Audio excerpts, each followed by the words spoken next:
Salut à tous et bienvenue dans ce tutoriel consacré au HTML et CSS. Mon but dans cette petite série de vidéos, c'est de vous expliquer comment fonctionne la base d'un site internet, donc les fondations même d'un site internet, à savoir le HTML, CSS. Donc pourquoi on parle de HTML et de CSS? C'est parce que en fait, notre navigateur va comprendre une page internet grâce au HTML et ce HTML va être designé avec le CSS. Donc c'est les deux langages primordiaux à connaître quand on se lance dans le développement de sites internet ou même d'applications si on parle d'applications hybrides. Donc c'est bien de connaître ces deux langages parce qu'ils constitueront une bonne base pour ensuite voir le développement en JavaScript. J'ai créé un petit dossier qui s'appelle tuto HTML dans mon bureau, hein, vous pouvez le mettre où vous voulez, et vous ouvrez ce dossier dans un éditeur de texte. Moi personnellement j'utilise Atom. J'ai créé dans ce dossier un fichier qui s'appelle index.html. Pour ça, j'ai fait donc clic droit, nouveau fichier. Voilà. Je l'ai ouvert et me voici sur mon fichier, donc qui est pour l'instant vide. Je vais vous expliquer maintenant comment s'écrit le HTML et ensuite nous verrons comment designer notre page avec le CSS. Donc le HTML, c'est un ensemble de balises que va comprendre notre navigateur. Donc une balise, comment ça s'organise? On ouvre un chevron, on écrit le nom de la balise et on ferme. Et ensuite, pour fermer la balise, on ouvre un chevron, excusez-moi, on ouvre un chevron, on met un slash et on réécrit le nom de la balise pour le fermer. Et donc ça, c'est une balise HTML qui s'ouvre et qui se ferme.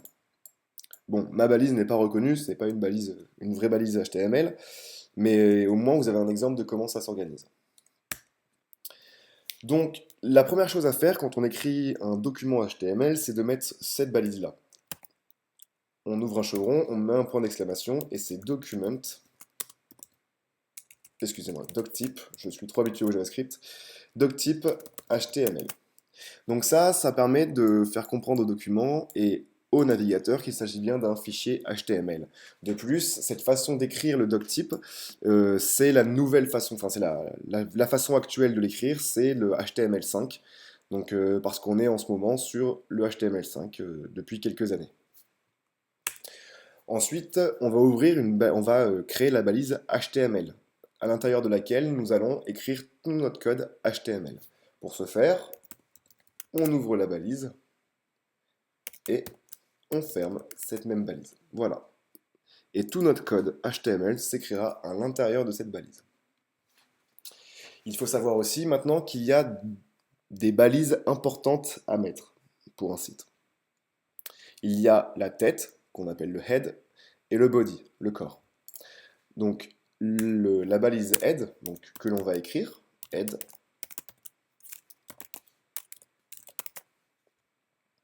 va contenir en fait toute la partie invisible de notre site. Je vais vous expliquer tout à l'heure. Donc il y a plusieurs balises importantes à mettre à l'intérieur, notamment déjà une balise title, qui va être le titre de notre site. Donc là, j'ai marqué tutoriel HTML CSS, tout simplement. Et donc j'ai écrit à l'intérieur, vous voyez, de cette balise. Donc à l'intérieur de la balise, on peut écrire. Il y aura aussi une autre balise à mettre et je vous montrerai pour quelle raison. La deuxième balise importante à mettre en dessous, c'est la balise body, à l'intérieur duquel on va écrire tout le contenu du site qui sera visible. Donc on ouvre la balise body et on la ferme. Et tout le contenu visible du site sera écrit à l'intérieur de cette même balise. Et donc là, globalement, vous avez une structure de base d'un document HTML et donc d'un site internet. Pour l'instant, c'est assez réducteur, c'est très minimaliste. On n'a rien qui s'affiche sur le site si ce n'est le titre que l'on va voir dans l'onglet, mais on peut quand même commencer par ouvrir notre document sur internet pour voir ce à quoi il ressemble. Pour ce faire, on va dans notre dossier et on va ouvrir notre index.html. Donc on se rend compte que pour l'instant, il n'y a donc rien qui s'affiche. Et c'est totalement normal.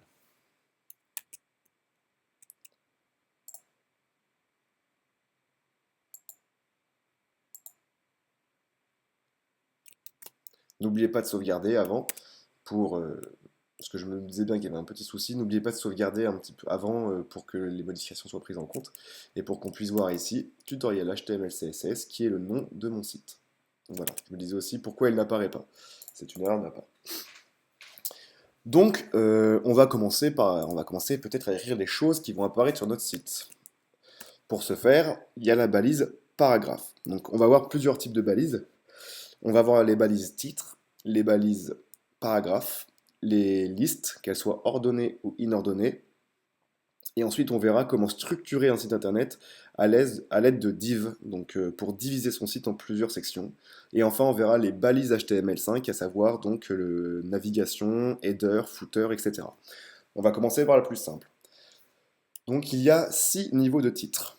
Il y a le H1, qui est le titre de niveau 1, qui est donc le plus gros titre possible en HTML. Donc, on va marquer ici titre 1. Vous avez également le H2. Je ne vous explique plus comment j'ouvre et ferme les balises, parce que je pense que maintenant vous savez le faire. Donc là, ça sera un titre de niveau 2, H2. Un H3 qui est le titre de niveau 3. Le H4 qui est le titre de niveau 4. Le H5 qui est le titre de niveau 5. Et le H6 qui est le titre de niveau 6 et le plus petit niveau de titre. J'ai sauvegardé. Pour ce faire, vous avez le raccourci sur Mac qui est commandé S. Et quand j'ouvre ma page, j'ai voilà, plusieurs titres qui sont du plus gros jusqu'au plus petit parce qu'en fait, chacun a un niveau d'importance. On verra qu'après, avec le CSS, on peut quand même revoir la taille, etc. Mais le terme de la balise sera important pour le référencement. C'est-à-dire que vous avez beau mettre un titre 3 plus gros qu'un titre 1 en CSS, le titre 1 qui a la balise H1 sera considéré par le navigateur comme un titre étant plus important dans votre site. Voilà. Ensuite, on a la balise P qui va, elle, pouvoir contenir un paragraphe. Donc on va écrire ceci est un paragraphe. On sauvegarde, on actualise, commande R sur Mac ou CTRL R si vous êtes sur PC. Et on voit qu'ici, on a un paragraphe. Donc voilà, là au moins on a réussi à écrire des choses sur notre site, mais c'est vrai que pour l'instant, il n'y a pas grand-chose d'intéressant. C'est pour ça que le CSS interviendra plus tard. Je vous parlais tout à l'heure d'une balise qui est importante à mettre dans le head, et je vais vous montrer pourquoi. Imaginons que j'écris un deuxième paragraphe, et que j'écris je m'appelle Antonin, et je suis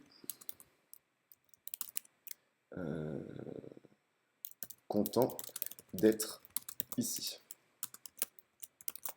Je sauvegarde, et quand j'actualise ma page, bizarrement, il ne comprend pas les caractères spéciaux. Et oui, car il va falloir lui donner un encodage pour qu'il comprenne les caractères spéciaux. Et pour ce faire, il y a une balise qui s'appelle meta, dans laquelle on peut lui mettre un attribut qui s'appelle charset UTF-8. Donc, pour l'instant, ça vous paraît peut-être un peu bizarre comme façon d'écrire les choses, c'est tout à fait normal, mais sachez juste que cette balise est quasi obligatoire sur un site internet si vous voulez pouvoir avoir les caractères spéciaux. Et là, quand j'actualise, bizarrement, les caractères spéciaux sont compris par mon navigateur. Donc cette balise, elle est vous pouvez vous renseigner en tapant sur Google charset, UTF-8, encodage, etc. Mais dans un site, dans une page HTML, il faut la mettre. Donc un simple copier-coller ou juste l'écrire sans forcément la comprendre ne posera pas forcément de soucis pour la suite.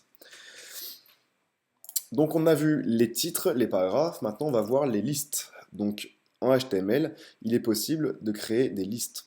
Par exemple, il y a les listes ordonnées et non ordonnées. Donc d'abord, on va créer une liste non ordonnée. Pour ce faire, on ouvre une balise et on fait une balise UL qui va dire au navigateur, tu vas commencer ici une liste, et dans la liste, on va mettre des éléments qui vont s'appeler des LI. Hop, voilà.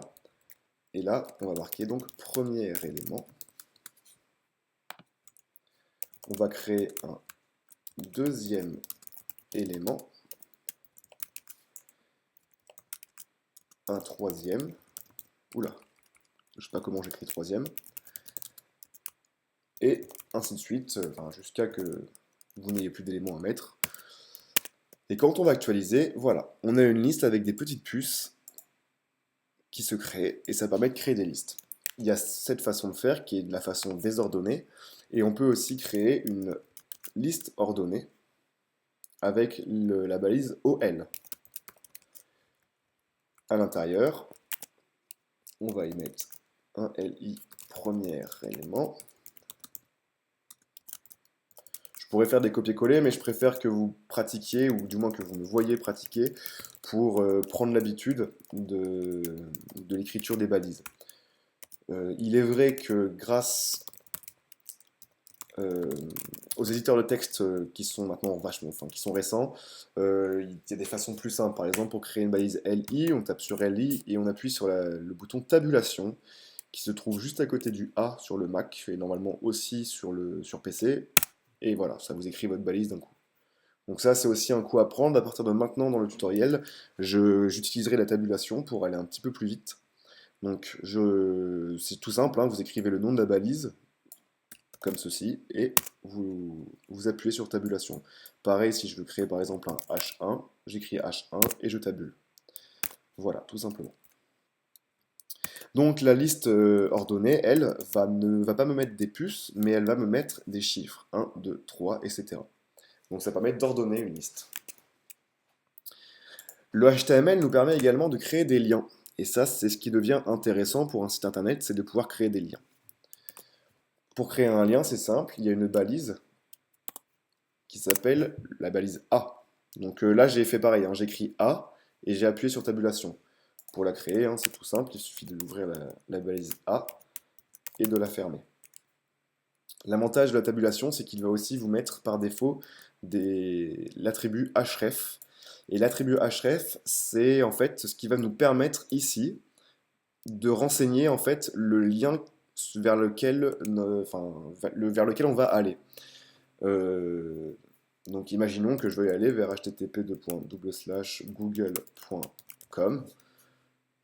Voilà. Et on peut écrire un texte cliquable qui va nous rediriger vers le lien. Donc par exemple, venez ici sur Google.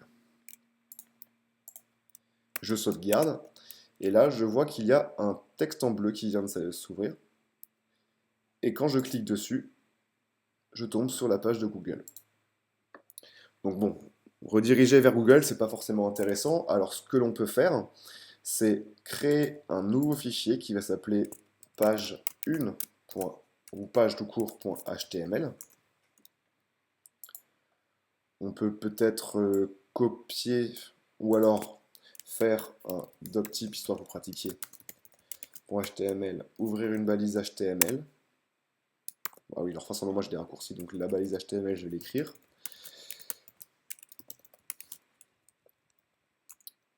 Voilà, on remet la balise head.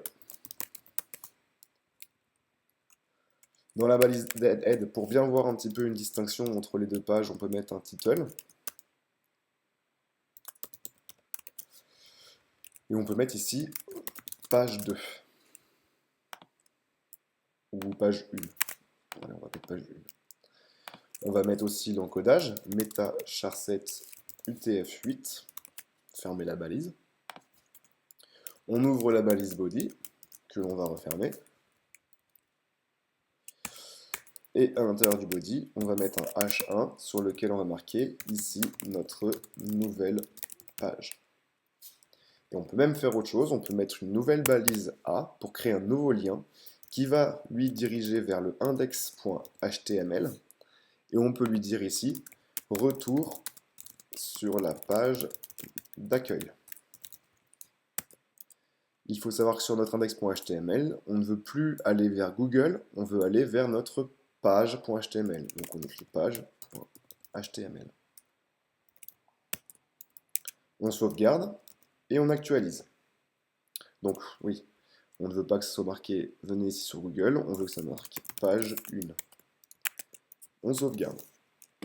On va aller vers la page 1, ici notre nouvelle page, retour sur la page d'accueil, et nous revoilà sur la page d'accueil. Si, imaginons que vous souhaitiez que vos autres pages soient dans un autre dossier, eh bien on peut faire un nouveau dossier qui va s'appeler page, par exemple, dans lequel nous allons créer un nouveau fichier qui va s'appeler page2.html. On va prendre le contenu de notre page 1 et on va le mettre dans la page 2. On va écrire ici page 2, page 2 dans un autre dossier, et on va refaire aussi un retour à la page d'accueil. Si vous voulez cette fois-ci faire un lien vers la page 2, on va prendre le lien, on va en créer un nouveau qui va aller vers la page 2.html, et on écrit page 2. On va actualiser, on a un nouveau lien qui est ici, mais le fichier est introuvable. Alors comment ça se fait? C'est parce que cette fois-ci, notre page 2, elle est dans un dossier. Et pour ce faire, il va falloir aller chercher le dossier. Donc on va écrire page/page 2. Et quand on va aller sur notre site, j'ai page/page 2.html. On actualise page 2, voilà. C'était une petite erreur. Donc en fait, il suffit juste d'écrire ici la route. C'est-à-dire que on est ici dans la page, on est dans le dossier tuto.html, on veut entrer dans le dossier page, donc on écrit page, / le nom de notre fichier, tout simplement. Donc on a vu comment créer des liens, on a vu comment créer des listes, comment créer des paragraphes, comment créer du texte et des titres. Maintenant, c'est vrai qu'on aimerait aussi mettre de nouvelles choses autres que du texte sur notre site, et pourquoi pas des images. Donc pour ce faire, on a une balise qui s'appelle la balise image. Donc quand on tape img et que l'on entre tabulation, ça nous donne généralement deux attributs qui sont le src, soit la source, et alt, qui permet donc d'écrire du texte pour décrire l'image. C'est une balise assez importante, notamment pour les personnes qui sont donc non-voyantes. Ça leur permet donc d'avoir un texte qui leur est lu pour décrire l'image. Donc c'est les deux attributs les plus importants. On peut aussi mettre un title à l'image, on peut lui mettre l'attribut title, afin de lui donner un titre à cette image, ce qui peut améliorer par la suite le référencement. On verra peut-être plus tard pour le référencement, je ferai peut-être un cours dessus pour optimiser le référencement. Je tiens à rappeler pour les personnes qui ne savent pas, c'est en fait la façon d'améliorer son code pour pouvoir apparaître dans les premiers sur Google. Donc tout simplement. Il y a le référencement qui est naturel et le référencement qui est donc payant. Donc il y a plusieurs types de référencement et il y a même des professionnels qui travaillent dans ce milieu, dans ce domaine-là. Donc voilà, on a créé une balise image qui s'écrit comme ça, img. Donc pour ça, il faut quand même qu'on ait une image. Donc dans notre tuto.html, on va créer un nouveau dossier qui va s'appeler img. Dans ce dossier image, on va aller chercher une image sur Google. Je sais pas, moi je vais mettre un petit lapin, tiens, hop. On va prendre ce joli petit lapin, on va faire enregistrer l'image sous. On va aller dans notre tuto HTML, img, et on va lui donner le nom lapin. Et il aura donc le nom lapin.jpg. Ensuite, pour donc l'attribut source, excusez-moi, j'ai quelques petits bugs des fois. Pour l'attribut source, il va falloir aller chercher cette image dans notre dossier img.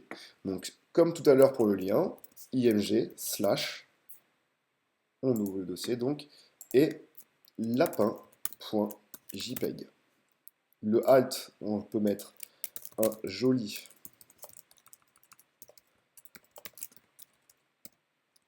petit lapin et un titre lapin.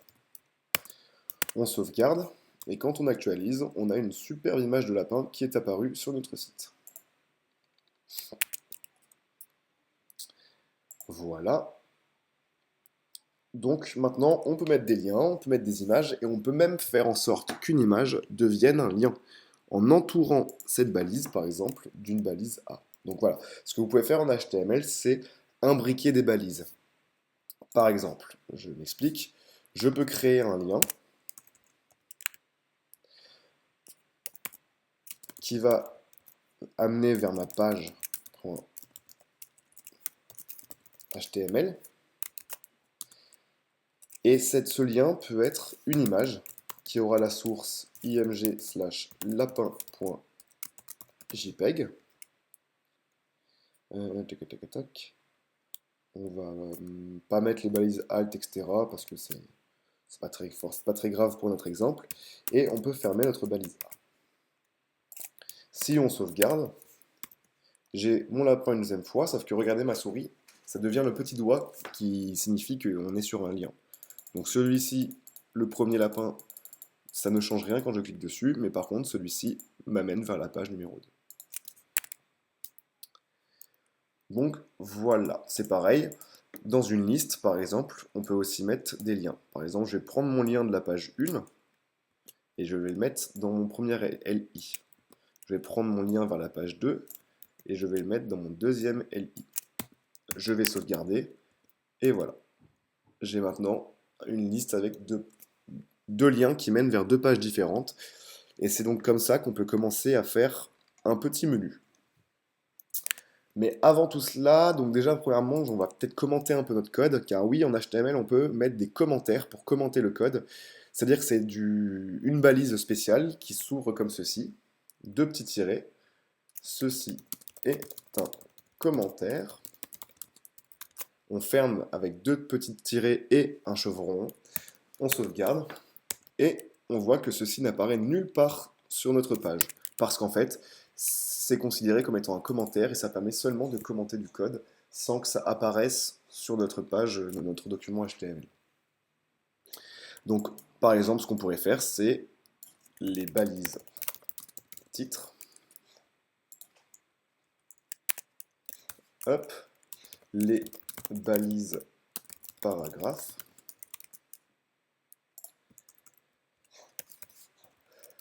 Les listes.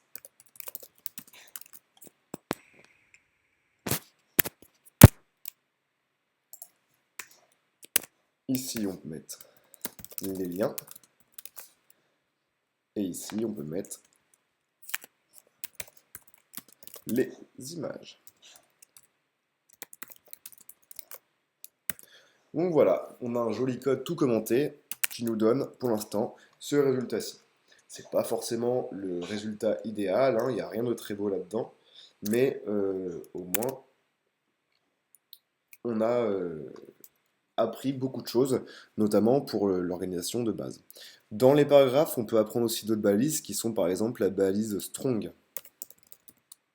Hop là.